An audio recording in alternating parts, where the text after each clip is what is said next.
4 years ago, lawyers for Prince Harry, Doreen Lawrence and Elton John accused the Mail, in a blaze of publicity, of placing bugs in homes, cars, cafes and landline phones.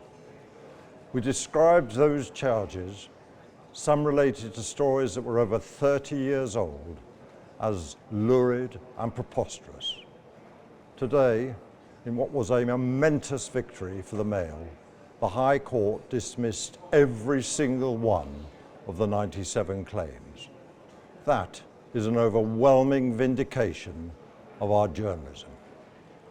The Mail's famous front page, naming 5 thugs as Stephen Lawrence's murderers, could have seen me jailed for contempt of court.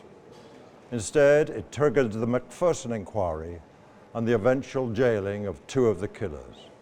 Stephen's father, Neville, says he owes the Mail everything.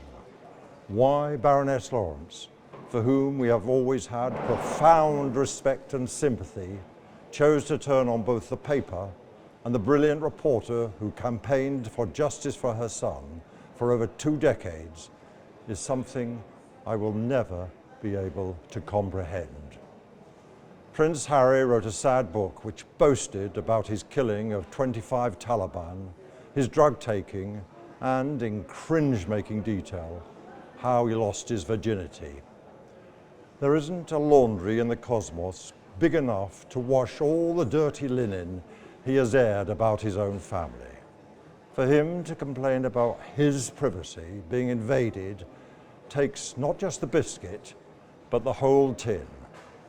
Poor Harry. I feel sorry for the way a confused and angry young man has been drawn into this case. The bitter irony is that his mother, Diana, liked the Mail. We were her paper.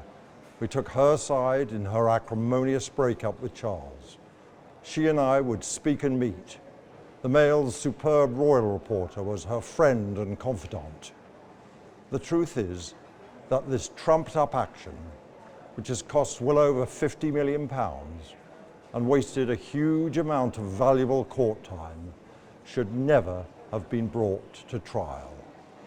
That it did raises profoundly disturbing questions about the conduct of elements of the legal profession.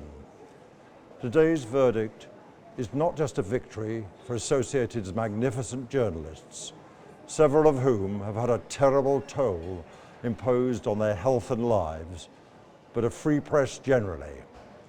Make no mistake, this was a conspiracy supported by Hacktoff to destroy a paper, financed by the orgy-loving racist Max Mosley and involving the actor Hugh Grant.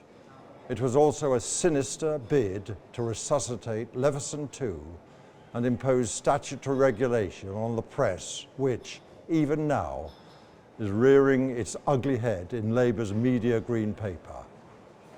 Some of the allegations made by Harry's lawyers against the Mail involved Peter Mandelson and Jeffrey Epstein. They were rejected by the court. But remember, it was the power of the Mail's journalism that not once, but twice, resulted in Mandelson being sacked as a minister.